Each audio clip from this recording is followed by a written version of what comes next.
think we're live. Pretty sure we're live, Jeff. Believe you. We're absolutely live. I don't see it on YouTube, and therefore we are not live. Yeah. Wait, guess what? I told you we're live. See, you just don't believe me when it's true. You've betrayed my trust so many times that I can't trust you. You know who else has betrayed your trust, Jeff? Well, I don't know. A lot of people. The New York Mets have so many issues. No, the New York Mets. You didn't need to go there. I know it's too soon, but I'm doing it anyway. I actually, for those that are just listening and not watching the live stream or watching the recording, I'm wearing my beloved Atlanta Braves hat. And this is one of my favorite Braves hats. I'll talk about it in a second. But not only did the Mets manage to miss the playoffs, it was the biggest collapse in the history of baseball, I think. It's top three, definitely top three. Like, so legitimately. Here's what's great about the Mets. And by great, I mean terrible. They will continue. I've been a Mets fan I'm 46 years old, as long as I can remember. I was at a game in 1986 that they could have clinched the playoffs at, and it was a few days after that. So my fandom goes pretty far back. They never cease to find new ways to crush me.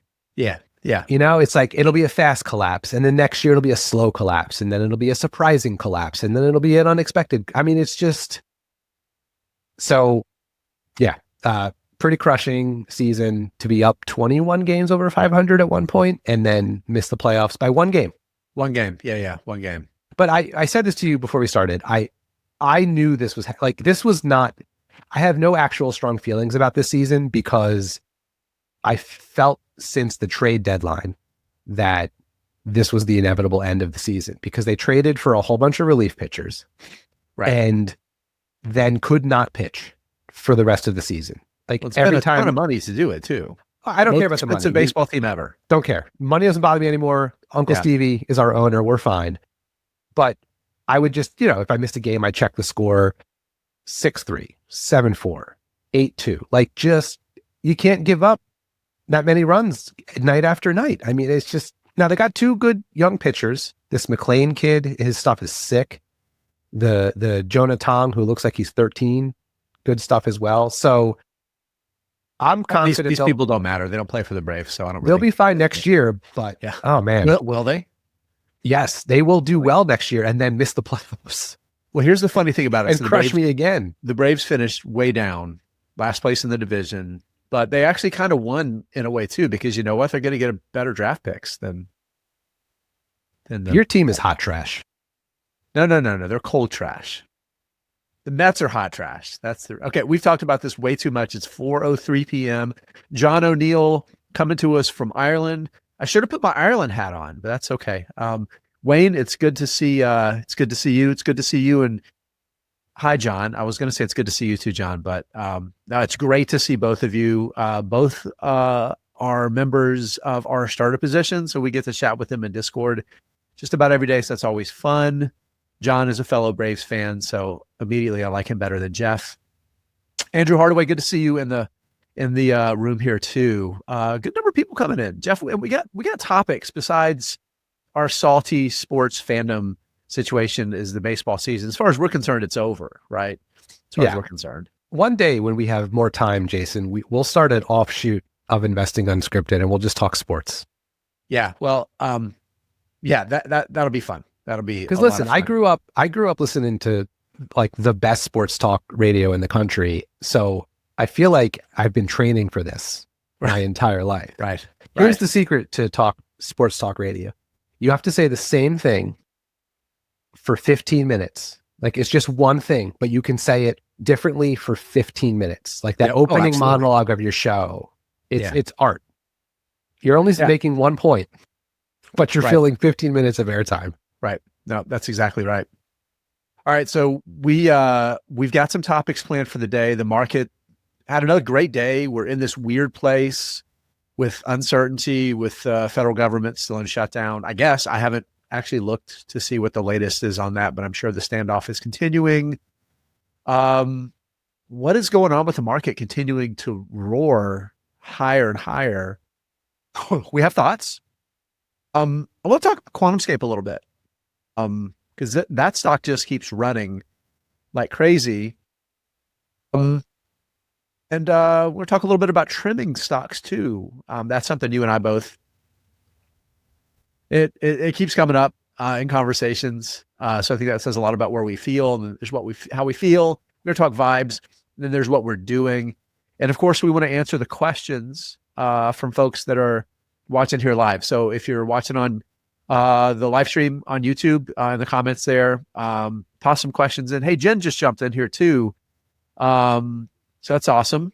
So we're definitely going to get to the comments that are coming in and some questions. So Jeff, where do you want to start? Let's start with John's comment here, because we want to talk about the market at first. And John actually said something that I think makes me scratch my head even more in terms of like what's actually happening. So he wrote, the market is forward looking, gents, which is true. We always hear that, but I don't know, man. Like when I look forward, I see a lot of stuff that would make me not think the market's at all-time highs. Like there's so much uncertainty. There's so much other shoe that could drop vibes going on. The only forward-looking thing I think that I think the market is excited about is AI. Yeah. So God forbid we see a bump in that road. Like, when we hit Q3 earnings and the first big tech company is like, yeah, we're slowing our CapEx. I don't know. Does the whole thing come tumbling down? Like, it's not like, so here, like, I didn't expect the market to like tank when the shutdown happened, because I feel like that was priced in to some extent. I mean, it was pretty clear heading into it that it was at least a better than 50-50 chance we would get there.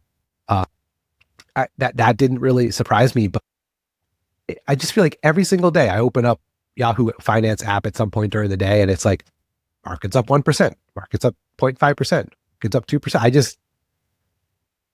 And every day I'm expecting when does it happen? I've been feeling this since April. Well, the first day the government was shut down, the market opened up. I think the S&P was down about 1/4 percentage point. Yeah, for like 10 minutes. Yeah, it was up by the close. Yeah. It was. So let me address this real quick. This is maybe my favorite. I'm going to skip right down the bottom here. John Dargan. Also, pretty sure John's, because we got several John D's. I think John Dargan's a member of the startup position too. Says, writes, your live stream podcasts are hard to catch the start of because you seem to hide it. Fortunately, you have nothing to say for the first 5 minutes. Fair point. Yes. I would go so far as to say we have nothing to say for the first 55 minutes. That's exactly what I was going to say. So that's a compliment, actually. It is. So, and there's a weird thing with the live streams on YouTube where it is set. We do have our page set up. When we start the stream, it is supposed to be the top thing on our channel on YouTube. It's supposed to pop up, the live stream's going, but it does seem like it takes an extra minute or so. So that's so that's just a reality. But I think the bigger point is, Jeff, we don't necessarily talk a lot. We don't necessarily say anything for the entire live stream. Lots of words, but we're not saying much. All right. So back to the market. Right after John Gallegos made his comment about the forward-looking market, John O'Neill, our friend from Ireland, said, as per Howard Marks' recent memo where he advised taking some off the table, are you guys doing that? Some of my stocks seem way overvalued. And this is actually part of what we want to talk about. I think we might as well dive into it here. I'll start because I think I'm in a different position than you are. I'm not taking anything off the table. And part of that is the biggest part of my portfolio, I don't really have any way to take off the table because it's just my retirement accounts. Dude, we'll talk about that. I guess I could like slow contributions or change what I'm investing in, but I can't like go to cash, Pretty good. Well, okay. Well, I'm not going to, let me put it that way. You have a lot more flexibility in that sense, I guess, is what I'm driving at. But I find myself still able to identify places to put my stock investing money where I feel like I'm not massively overpaying. Like, is it the cheapest valuations I've ever seen in the world? But no, but we were having this conversation briefly. I was too busy to respond with more data, but we were chatting in our Discord with some members about whether or not Shopify is overvalued right now. And I don't know, Jason, if you had a chance to respond to that or think about it. Like I think it is, but it's not insane. Like, here's the way I've been thinking about valuation, especially since we talked to David Gardner a couple weeks ago on the podcast. I'm starting to think of his way of viewing the world and way of investing has helped me put the way I think about valuation into two buckets. And if you think of a stock as a rule breaker in that construct that he has come up with, I find myself much more willing to and much more loose with, willing to consider high valuations when adding additional money than I am with Costco or, a company that's just a little bit slower grower, more established, whatever, however you want to frame it. Well, that's something that I've spent a chunk of that. So we went through the bear market in 2023, right? Coming out of, or 2022, I guess it was 2022. I don't remember what it was now. But it was market peaked the beginning of January 2022, and then the sell-off started, right? And I spent a ton of time talking about exactly that. Is that if you buy a fast grower, like high growth, again, the typical rule breaker, we could just use that idea. And you look back 5 years, it's like, yeah, that didn't work out. It's probably not because you paid too high of a multiple. It's almost certainly because the business didn't execute. But you could pay 60 or 70 times earnings for a company that's growing earnings per share 4 or 5% a year and not do well because you paid 60 or 70 times earnings. Right. Well, that's your point. Yeah. Yes. So I'll give you, so without looking, Jason, I'm just curious if you have any sense of this. What is Shopify's market cap? Less than 100 billion, 125 billion? 209. Jesus Christ. Okay. But now think about Shopify's position and potential future. Okay. Right. And let's take the optimistic bull case, rosy view of it. Yeah. Could you see them growing to be $1 trillion company at some point, even if it's 10 or 15 or 20 years down the road? 15 years down the road. Yeah. Okay, fine. Realistically, I think a decade from now, this is a $500 billion business. Like, I think that's the probable. But I think that's your point. And like, two things can be true. I think the stock is overvalued. I think we're probably going to get better prices. Yes. But if I was the people that buy today and hold for 5 or 10 years are going to be pleased with the investment. And that's my point. Yeah. I'm not saying it's cheap. I'm not saying it's a bargain. I would not back up the truck and all of a sudden make this a 5% position on my portfolio. But would I add to it now, knowing that over the next 20 years, I'm going to add to it probably 20 more times? Yes. And now here's another example on the other side.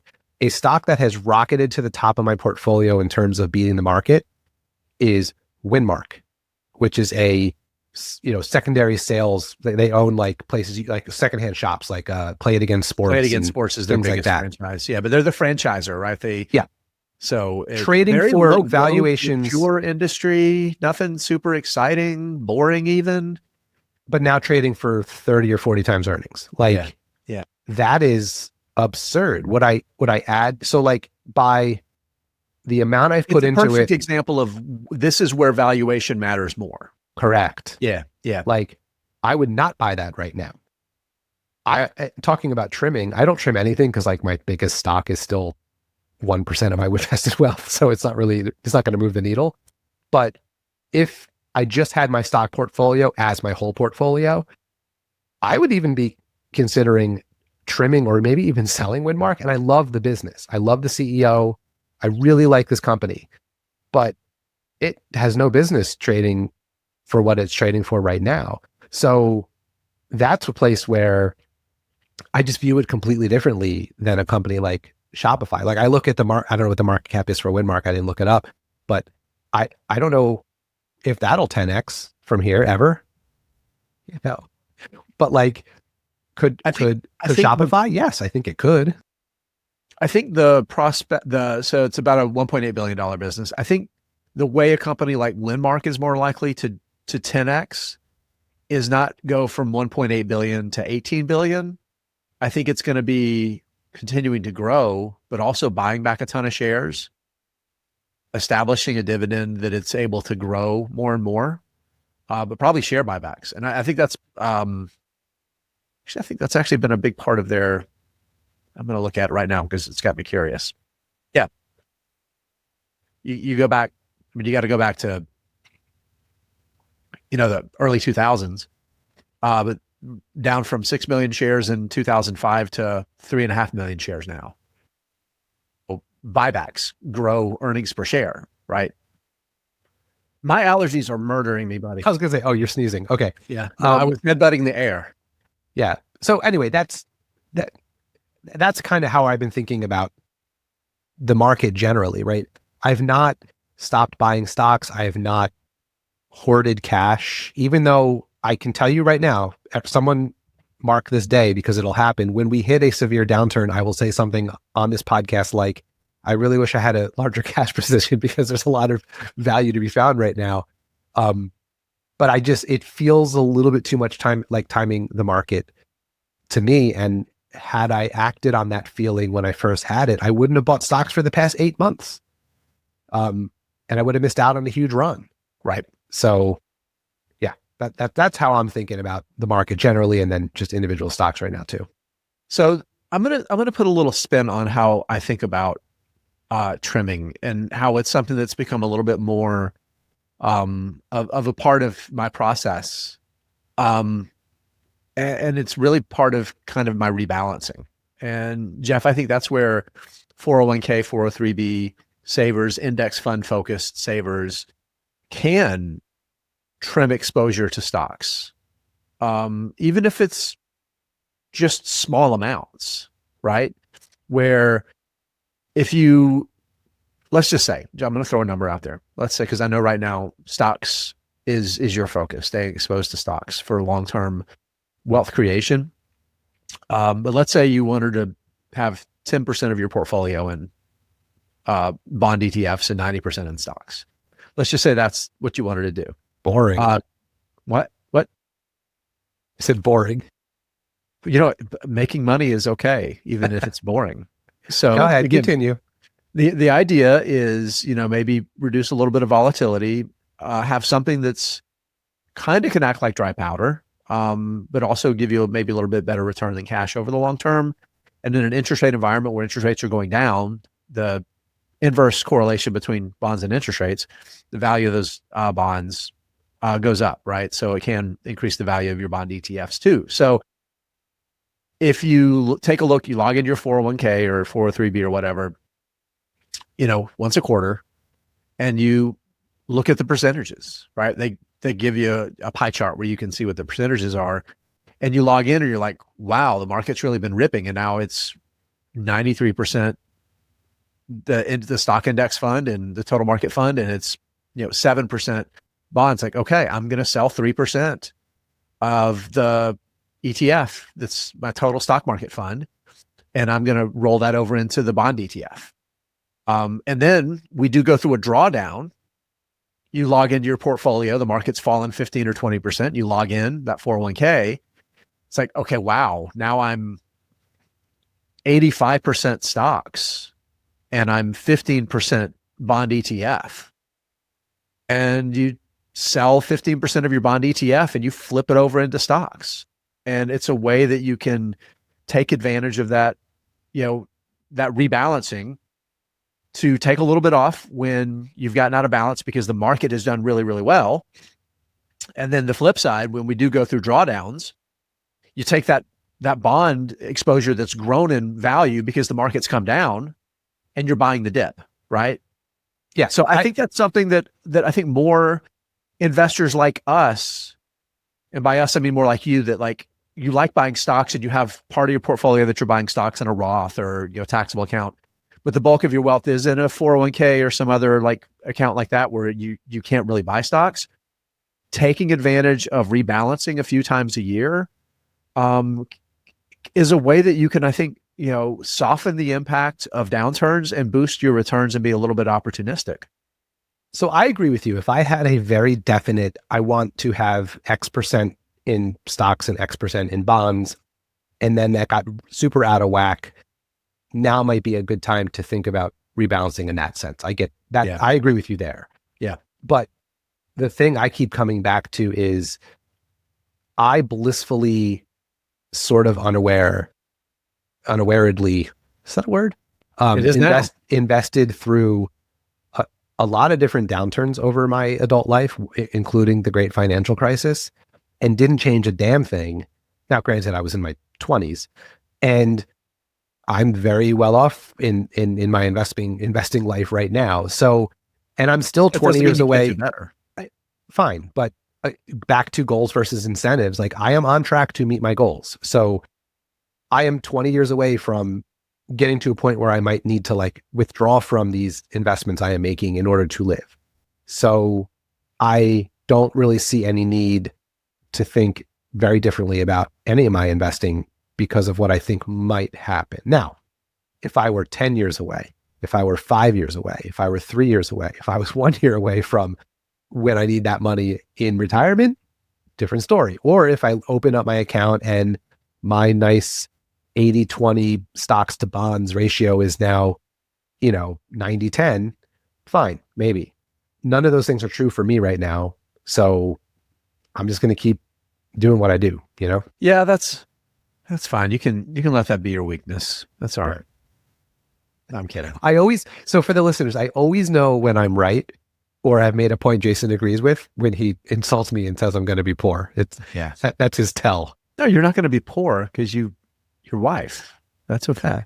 Yeah, that's right. It's all right. My half of our investments will be poor and hers will be very, very good.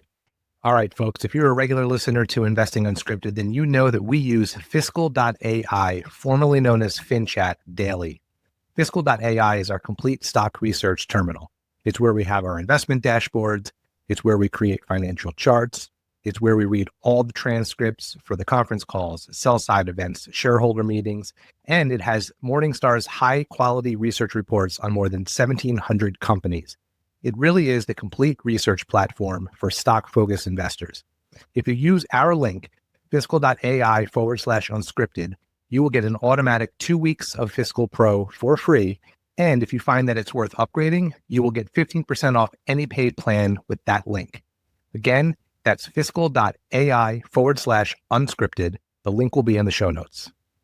Hey listeners, my name is Brett Schaefer, one of the hosts of the Chit Chat Stocks Podcast. On our show, we do comprehensive stock research reports, interview analysts, and learn from great investors. And we have coverage on stocks like Airbnb, Nubank, Mercado Libre, and many others. Plus, we cover all the hot financial news on our weekly investing power hours. We have episodes for all types of investors and think if you listen to this podcast, you will enjoy ours as well.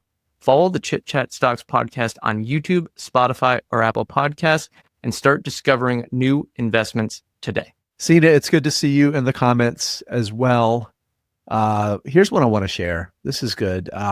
We mentioned Shopify, and Jen wrote, dang, I hadn't looked at Shopify today. Spiffy pop, which is handy since Meta almost spiffy dropped. And for those that don't know, David Gardner terms, a spiffy pop is you owned in a stock for a very long time. It's done very well. And it gets to the point where the gain of a stock in a single day is your cost basis.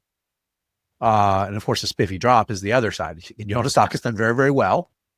It's done so well that if it falls, you lose your cost basis in a single day. And I've gotten to a point with Mercado Libre where it might fall like 3%. And that's a spiffy drop, right? But it only has to go up like 5%. And it's a spiffy pop. I mean, it's like a 30 bagger for me. So it's remarkable when you start seeing that happen. And it's like, it's so confirming of and affirming both how well this can work, right? Being mindful of the goal is to own incredible businesses that are doing things that are changing the world and owning them for as long as you possibly can, because they get to do the hard work and we get to benefit from, making a small investment 10, 15 years before. So you know what I did? Because I actually was curious about this. I made a spreadsheet, which might be a surprise to our loyal listeners, of every first purchase of a stock I've made. Right. Because now there's a chance I might get a spiffy pop off of like a second or third purchase of the same stock. But just to keep it simple, I made like a chart of like the first purchase I made of every single stock going back to when I bought my very first stock. And then I did some formulas to figure out, I have like a column on the chart for spiffy pops, and it'll tell me what percentage I am close to getting it. So like if it gets to 100, obviously I've hit it. So it's kind of fun every day. Like when we have like a really big market day, or a stock that I've had for a long time has a good day. So like just as an example, which I bought again with no actual knowledge of investing on a lark several years ago, has done very well for me. My very first purchase of NVIDIA, which I think was about $5 worth, is up 2,054%. So today it was down 0.7, which for me, it was like 15% of the way towards the spiffy drop. Yeah. You know what I mean? Yep. And on the other hand, Kinsale, which I've owned for several years now too, was up 5% today, which was 14% towards a spiffy pop for me. So it's fun. I pop into it every day. I see like, am I close on anything? And if we have a day where like NVIDIA goes up, it only will have to go up not that much really for me because I've owned it for so long. But yeah, to your point, it really does it's a good way to see buying and holding over not even that long, right? I bought my first shares of NVIDIA in 2020. Yeah, May of 2020. So 5 years and 5.5 years. So anyway, my cost basis on my first shares of Mercado Libre is just under $86 a share. The stock fell $74 a share today. That was a 3% decline, right? It does kind of boggle the mind a little bit. Yeah, my cost basis for my first NVIDIA purchase was $8.71. So anytime it goes up by that amount, I've spiffy popped. So anyway, yeah, we can move on from that. But so it's good to have those. The days where they pop makes you feel good. All right, you know what? We got a question about QuantumScape here, Jason. So why don't we talk about that a little bit? BBBBB is one of the names of the people here who said, you guys nailed it on QuantumScape. I think that was this show. We've talked about it a lot lately, actually, probably a few times on the live stream. Definitely have made some videos on our YouTube page about it. And I think it's one we talk about for a few reasons. There's been news. There's been 2 or 3 big news events just in the past couple months, but also you own it. It's on my watch list, getting closer and closer to the top, but it's a company I think we both root for and want to see do well. But yeah, it's had quite a week. Yeah, I mean, it really has. I'm actually going to pull up their website right now just because who knows? I don't know. Did something else happen today? It's very possible that it did. So I think most people know, but just the short version, QuantumScape's a startup has a technology for solid state batteries. And kind of their differentiator is the ceramic separator.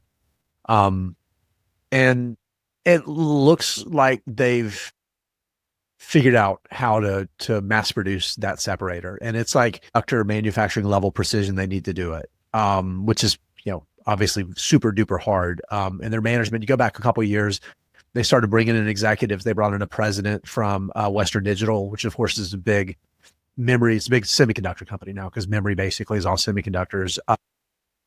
And their CEO now is the person they brought in as the president. So they brought in people that know how to manufacture precision manufacturing, like advanced manufacturing. That's really, really good. And they brought a lot of people in to like supplement that. I think their chief technology was the other co-founder. I think it's the chief technology officer still at the business. So the things that have happened this year though are pretty exciting. So their deal with Volkswagen, their JV, they expanded that. They've told us that they have another joint venture with another automaker OEM that's still not disclosed. They announced a partnership with, who was it? Ducati, the motorcycle? Well, Ducati, that's part of VW. Ducati, right? Sorry. Yeah, Ducati. So they had, this is the beginning of September. They actually showed a Ducati race bike that's powered with QuantumScape cells, like the production cells. So not, sample cells. It's actually it's the production cells. So that's super exciting. The Ducati's going to be using those in that race bike, which is cool. And the big one that was just a few days ago was the deal with Corning. So Corning is, I think most people know about them from Gorilla Glass, right? The glass screens for smartphones and that kind of stuff. But they're actually like a super expert tech manufacturer. So that deal to work with Corning on like full scale manufacturing of that ceramic separator, that sent the stock up earlier this week a ton. And then it was up again today. The stock jumped. I'm not really completely sure exactly why. But those announcements, I mean, they really point towards like a pretty solid path towards like actual manufacturing and commercial production. Like next year. I think what worries me though has nothing to do in terms of being an investor in the company as someone who doesn't own any shares right now is the amount of attention this stock gets whenever we talk about it on a video. Yeah. Really worries me. And the fact that the stock's run up in the past couple weeks and months based to some degree on news, but to some degree, I mean, this has like vibes. It's momentum and vibes. Yeah. I mean, this stock has like Tesla bro vibes all over it. I mean, we'll do a video about it and guaranteed one of our biggest, responses in terms of views and comments. I've even found Substacks where our videos are mentioned, QuantumScape specific not Substacks, subreddits, where our videos are mentioned because people who are obsessed with that stock know that we talk about it fairly frequently. You and I, you alone. It's like an easy stock to get tied up in like the momentum and the, which is like a meme stock, right? The difference, you're right. But the difference is like between that and some of the other ones that get similar reactions, like Plug Power is another one that will get a similar reaction. Yeah. Is that I think you and I both have a little bit more belief that that this is a company that's actually onto something real. Well, now, Plug Power is a 25-year-old piece of crap that has never even had a single profitable quarter. Right. I'm saying that they are not the same, but they get some reaction. Exactly. But what we have to all remember is this is still a pre-revenue company. But the wheels could still come off. Yeah. When you go look up like their stuff on whatever FinChat, which is our FinChat.io, which is our Fiscal.io, which is our sponsor, revenue 0, gross profit 0, net loss is a loss, right? They are burning cash just like a pre-commercial biotech, right? Right. And just like a pre-commercial biotech, like there is a world in which this just doesn't scale, doesn't commercialize, or someone gets there first, and who knows. Well, I think that's like the counter take of the deal with Corning is, first of all, we don't really know the terms. So I talked about this on a video I made this week. Is the we don't know how good of a deal this is for QuantumScape versus how good of a deal it is for Corning. But I think like if you were to like invert this is if Cobra, this big developmental breakthrough that they've talked about with the manufacturing process, if it's so good, why are they having to go do a JV with Corning? Right? I mean, maybe that's like the counter side of the argument there is maybe they're not as close as they want to be. But I think part of the argument, the reason I think it's bullish is why would Corning even get involved if they didn't see like some good opportunity here? I think what's tough, because we just got another comment from Andrew about, he says, speaking of momentum and vibes, Rocket Lab, signs of froth. I think the hard thing from an investing standpoint with both Rocket Lab and QuantumScape is this.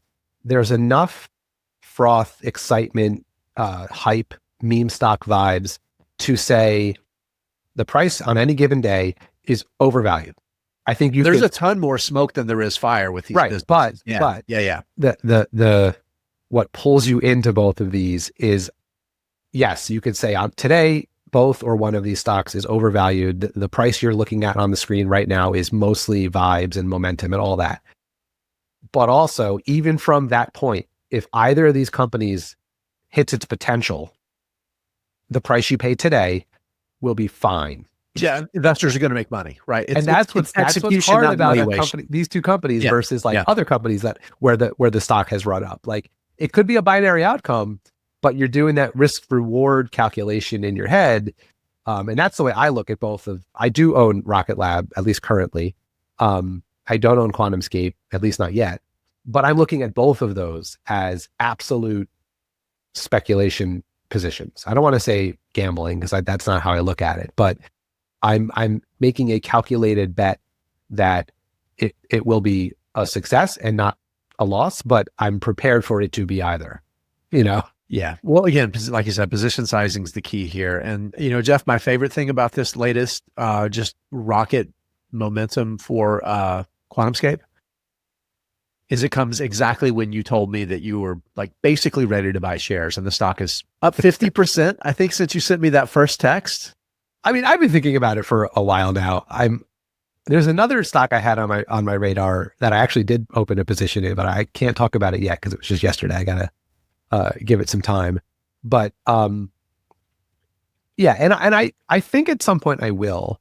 But I'd be lying if I didn't say the run up over the past week or two has made me maybe wait a little bit. And I know you were presenting to me some options ways to get in, but no, I think, but I'm glad you mentioned that, because I think one of the things that as you get more seasoned as an investor, as your portfolio gets larger, there are other ways that you can get exposure to these businesses besides just holding your nose and paying a price that you really struggle to, like, you pay that price and now you're going to check your brokerage account every day because you paid $16 a share when it was $7, 2 months ago. Things like selling puts, right? You can sell a put at a much lower price than this price and lock that price in if the stock does fall. And if the stock doesn't fall, you at least earn some income, right? You get some exposure. So there are ways that you can do that. Go ahead. No, but the problem is a stock like QuantumScape could very easily fall well below even the put price. Yeah. And I guess here's the other way I think about QuantumScape, right? Because of what it's doing, because of where it is in its growth cycle, to the point about it being a binary situation, if it really is going to be what we think it could be, I could buy it on October 3rd of 2026 or on October 3rd of 2027 or 2028 and probably still be fine. Just like you could have bought Amazon last year, 10 years ago, 5 years ago, 6 months ago, 10 years ago, and been fine. So you could be even better off, right? Because at one of those points, you actually see a true viable business. No, that's my point. I'm saying exactly. If I've made any growth as an investor myself, it's 5 years ago me would have bought shares already. Because I would have had enough FOMO to think, oh man, and there's some, stocks in my portfolio that are deeply in the red because of that way of thinking, and a lot of stocks I've cut bait with since that, had I still held them would be deep in the red, Right. No, that's exactly right. I just don't feel like I need to rush into this particular one, but I'm certainly interested and we'll keep watching and talking about it. Yeah, no, I think that's exactly right. So there's a question from LDP. LDP, it is good to see you on the live stream. I have a question. I have multiple stocks up over 100% this year. And then in parentheses, thanks to your advice on how to do due diligence on stocks. Thank you for listening when we try to talk about, hey, you've got to own your own decisions and do your own research. So I'm glad you're doing that. Congratulations on the luck and doing the work to find stocks that have done so well in that short period of time. LDP asks, what is your advice now that I feel a little anxious on overvaluation? Goes without saying, but I'm going to say it anyway. LDP, this is not us advising you individually what to do. But I can tell you the way I think about these, Jeff, and you can weigh in too. Number one, thinking about, we can use some of the stocks we talked about here as examples of that. Is did you buy the stock for it to double, or did you buy the stock based on what you think it can do over the next 5 or 10 years? I always look at, where is the price now? And is that a price that in my wildest dreams, I think that this stock is not going to be able to match that price in 2, 3, 4, 5 years, right? And be mindful of that. Now, again, I have trimmed some stocks. I can tell you now that I've trimmed SOFI in recent weeks, as that stock got honestly, I got to the price that I was hoping to get 5 years from now. So I did trim SOFI in my personal portfolio. It got to be like a 30% of my wife's Roth. So we trimmed that back a little bit. I've taken that and some of it kept in cash and invested some of it in some other things. I'll throw this out here too. I'm going to promote our Savvy Trader a little bit. We're running a special on our Savvy Trader too. In Unscripted Autumn is the code, 25% off a full year membership. But we bought SOFI and it has become our biggest winner. We actually decided to trim SOFI a little bit in that portfolio. Again, thinking about how would we manage our own investments in the real world. And then we took those proceeds and we divided them up into some other stocks that we want to own more of. So an example of how these things can actually work out in the real world. So Lewis Brooks, thank you for the tip, buddy. Appreciate that. But again, the point is the price today, do you think it's beat your best expectations of where the business could be many, many years down the road?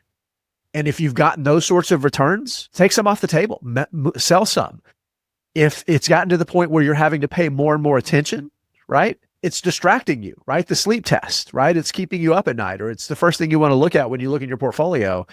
I don't think there's anything wrong, because the biggest thing we do when we're managing our portfolios, Jeff, is we're managing ourselves to prevent ourselves from doing dumb things to hurt our ability to reach our goals. And sometimes that means you have a big winner you need to sell some of, but don't let the short term, sure, it's doubled, but would you buy it today, right? If you hadn't have bought it a year ago or 6 months ago, do you still think it's viable? And again, what do you think it can be over the long term? Yeah, I think that's right. I like thinking of trimming, not selling, when something does really well, because what I've heard, and this has not happened to me yet, but what I've heard enough seasoned investors, or more seasoned than me investors, say is the biggest regrets they have are when they've sold stocks too early, right? I sold Netflix in 2008, or I sold Amazon in 2010, or, whatever the story that they tell is. But that's like selling out completely. Now, some people say it, but then they go, yeah, but I use that to pay for my wedding, or I use that to buy a house, or I use that to, pay for my kids' college. And isn't that why we're doing it? So while I'm a little bit bummed that I missed out on all these extra gains, like it did what I needed it to do. But you can still hear the regret in their voice when they count all the dollars they don't have because of that sale. But on the other hand, if you are actually legitimately anxious about it, I get the desire to trim. But I also remember thinking when I was, and I don't know where I imagine LDP as a more seasoned investor than I was when I used to worry about things like this. But there was a time when if I got to like 100%, I thought to myself, like, oh my God, I did it.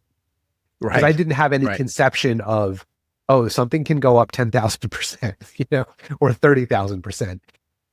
So that, you don't want to get in the way of that, I think is the fear that I have. The only other thing I would add is this is so dependent on age, size of portfolio, how many positions are there, is it buffered by index funds and things like that. But, there's two ways to, I think, soften the blow of something growing to the point where it's giving you agita. One is to trim it. That's the quickest, easiest, most immediate way.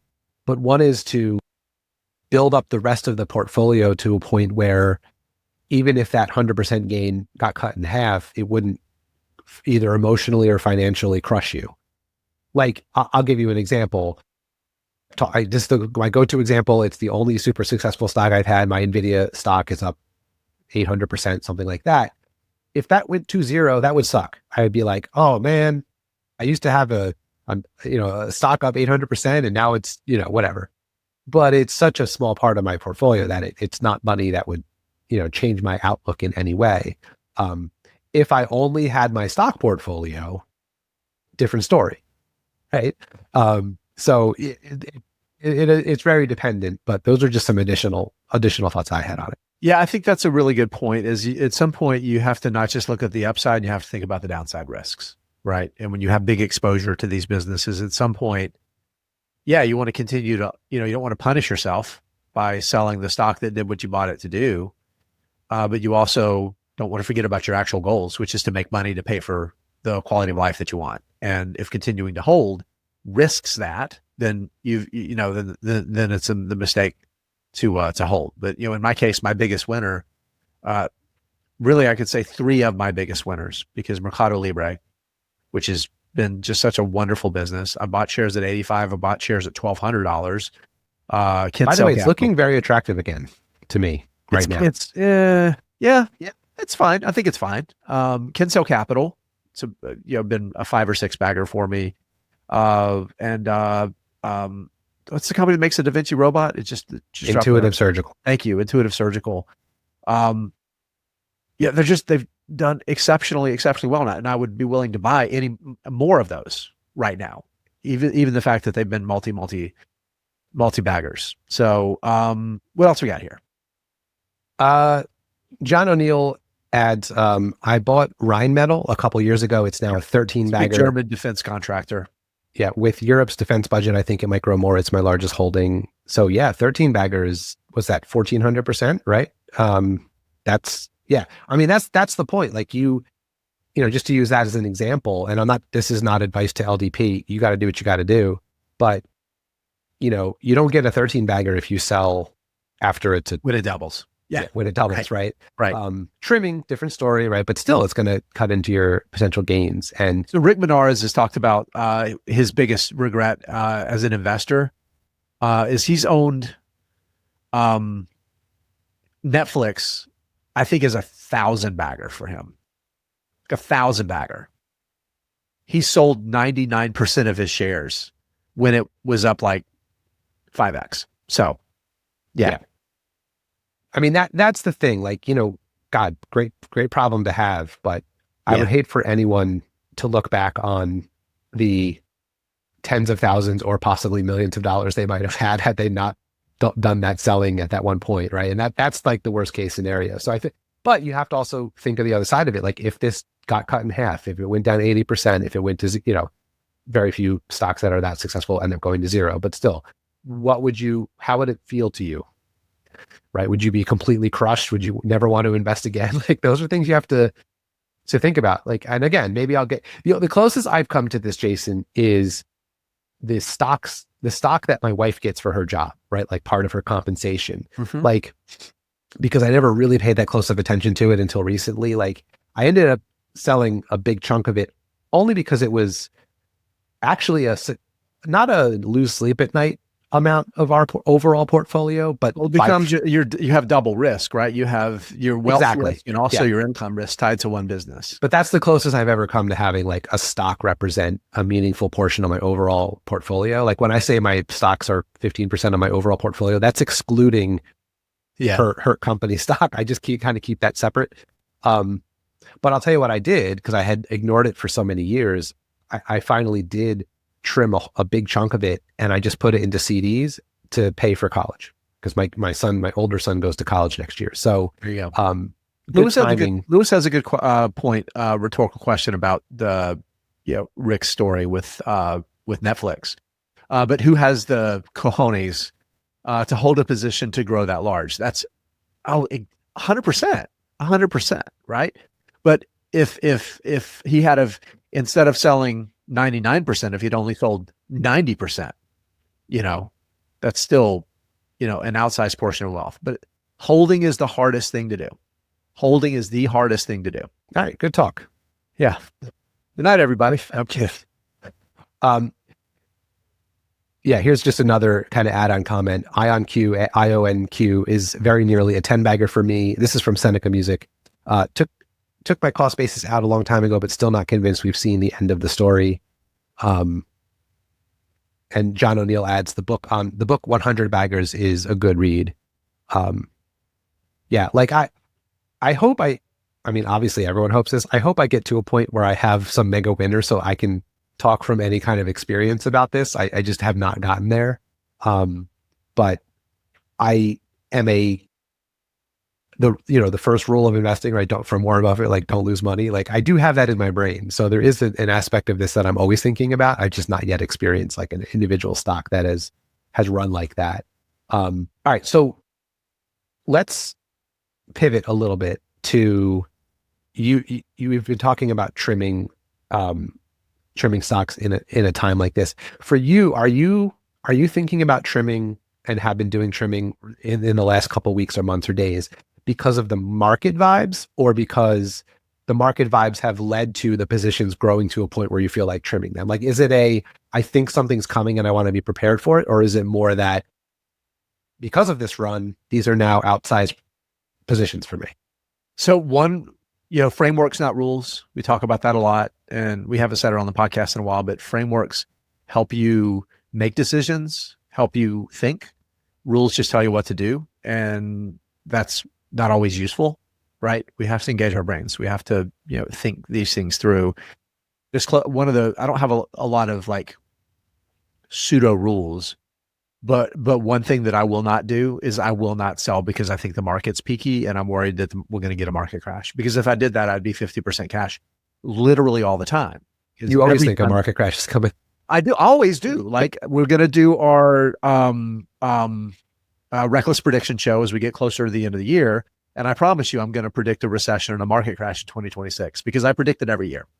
I don't invest that way because there's my bias, and I built a framework to prevent me from acting on my worst instincts around those things. Right. So what I have done though, is I've looked at the SOFI one is a good example of like the rare sell on valuation move that I make. I make these incredibly rarely. And, the stock's more than tripled since I bought, last year.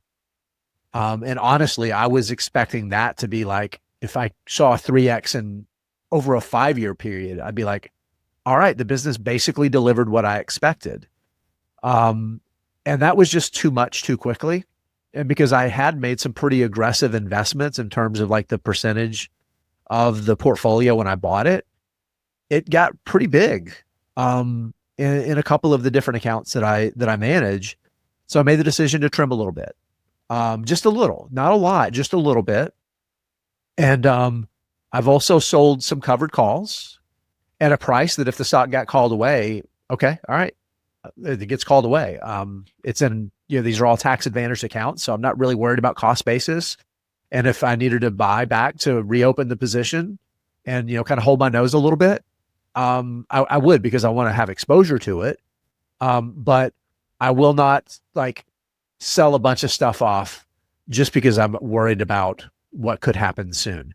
But I am more focused on looking at rebalancing and thinking about the percentages like we talked about. I want to have about 10% cash. I want to have 10 to 15% bond exposure. And then the rest is in stocks. So that's, those are my buckets.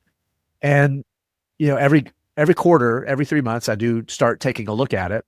So we're at the beginning of the fourth quarter now, like October, November, December. So it's time for me to really kind of take that closer look at my portfolio, and make some decisions on rebalancing.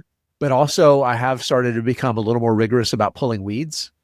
And one of the parts of my exercise that I'm going to do next week, Jeff, is I'm going to look at stocks that I have less than a 1% position in, and make some hard decisions. Why is this less than 1%? Would I add to it today? If I wouldn't add to it today, what would it take for me to add to it? And if I can't come up with a good answer, then it's time to move on. So that's kind of where I am. What about you? I mean, I'm not in a position of trimming. So like that part of the question is not really something that... Well, but thinking about looking through your portfolio So I do this literally constantly because there's always competing voices in my head. So like voice one says, there's a lot of directions we could go with that, Jeff. The voices related to investing, not the rest of the voices. Thank you for the clarification. Yeah. So investing voice number one in my head says things like, okay, dummy, 15% of your portfolio is individual stocks. Why own anything that is 0.03%, 0.02%? Like that's just dumb. And there is anchoring to some degree. Like I have one stock in my portfolio that I don't want to own anymore. I bought it on completely borrowed conviction. I don't like the company. I'm not interested in it. And that's Endava, the consulting company. It's down 70 something percent, bought it at a terrible time. But I look at the dollar amount that I would lock in as a loss, and I don't want to lose that money. And it's so stupid because that dollar amount is 0.5% of my, not even of my overall portfolio, right? I think it's like 0.01%. I mean, it's just such a stupid small amount of money. When I look at my portfolio, not like it's not an amount of money I'd want stolen out of my wallet, right? But if I put it in the framework of like my invested wealth, and I just can't bring myself to do it. So, and that's an extreme example, but I have out of my 39-ish companies that I own, there's probably 10 or 15 that I could make that case for, right? I don't want to add to it now. I don't want to sell it. It just sits. There's a couple stocks I haven't added to it over a year, right?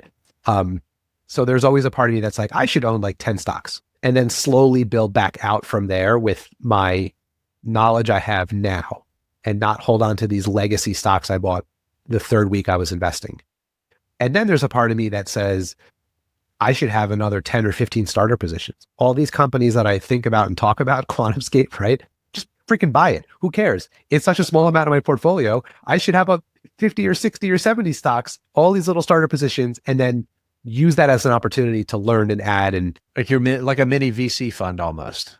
Yes. Yeah. Like I really should be a VC investor with my stock portfolio because it's such a small part of my overall portfolio. Right. And then I'll be perfectly honest with our loyal listeners and viewers here. As someone who talks publicly about stocks, there is a part of me that doesn't want a 10 stock portfolio because then I will only really concentrate on 10 stocks. And it is in my professional interest to know about hundreds of stocks. And that's like a weird thing that's just unique to you and me, I think, in terms of like the way we have to think of the world. But so I don't know, I really struggle with this a lot. Like when you talked about pulling weeds just a minute ago and we were texting about it earlier today, man, there are days when I'm very close to just selling 10 or 15 positions and then allocating that money into the stuff I have high conviction in, right? Like I really like Mercado Libre. I feel like I want that to be a much bigger part of my overall wealth. Again, to a point, not to a point where like if it got cut in half, I wouldn't be able to retire, but to a point where if it doubled from here, I'd feel really good about that amount of money. You know, like that's the balance I have to start to strike. So I don't know where I'm going to end with it. Maybe I'll just do whatever the viewers say here live. So everyone chime in. Should I whittle my portfolio down or should I be a VC investor and double the size of the positions I have? Yeah, that's a good question. I want to counter, Lewis, I'm not going to mention any names here, but the idea of a 1% or smaller position being meaningless, I want to counter that a little bit because if you look at my cost basis in Mercado Libre in my 401k, it's about 1%, and it's about 5.5% of my 401k. Oh, I didn't know Mercado Libre was going to become Mercado Libre. So I will counter that a little bit, that taking those smaller bets and starter positions over time. And again, this is one that, like I said, I bought at 85 and I bought it over 1,000. So adding to it over time, is I think the key is like, so starting small and then adding to it, matters. I think that's the key, and being willing to cut bait. Like, I think that's the really thing about that matters is like, if it's 1% or less and you're not doing anything with it, then it becomes meaningless, right? Then it is time to move on. I think that's exactly right. I just really struggle with there's every chance in the world that if I just wait long enough, I'll get that money that I'm about to lose back. You know? Yeah. And again, I realize it's stupid when I say it out loud. And if it was a meaningful amount of money and I had no conviction in the business, I'd sell in a heartbeat. I would just take the loss. Yeah. But because they're small amounts and it doesn't mean anything to just wait, that's why I end up waiting. But I don't know, maybe I should. Yeah. Opportunity cost, Lewis says. That's true, except it's not a huge 100%. Opportunity. That's the problem. Well, but you do a few of those and then you get a little bit of money that you can put into something that you have conviction into. Janum Crosschell, I'm not sure if I pronounced that right. Hopefully I did. Says, good to finally be present for a live stream. Glad you're here. It's awesome. We're starting to see more new names. Super definitely cool. So as we get closer to the end, I've got to jump off and go to another live stream. Molly Fool members, hop over to Fool 24. I'm going to be there in about a minute. Come check us out there. Jeff, any last thoughts before we wrap this up? No, let's wrap it up. Awesome. Hey, everybody, this has been a lot of fun. My favorite part of it is the interaction, the answering questions. talking with other viewers here. So that's great. So if you're listening to a recording on the podcast feed or on YouTube, definitely try to make it when we do it live. Find a 4 p.m. Eastern that works for you and join us. That'd be a lot of fun. But remember, our answers are amazing. They're fantastic. For us. They're not your answers. But they're not your answers. So come up with your own answers, people. You can do it. I believe in you. Jeff believes in you. Everybody else mostly believes in you. So with that note, Jeff, we'll see you next time. All right. See you next time. Thanks, everyone.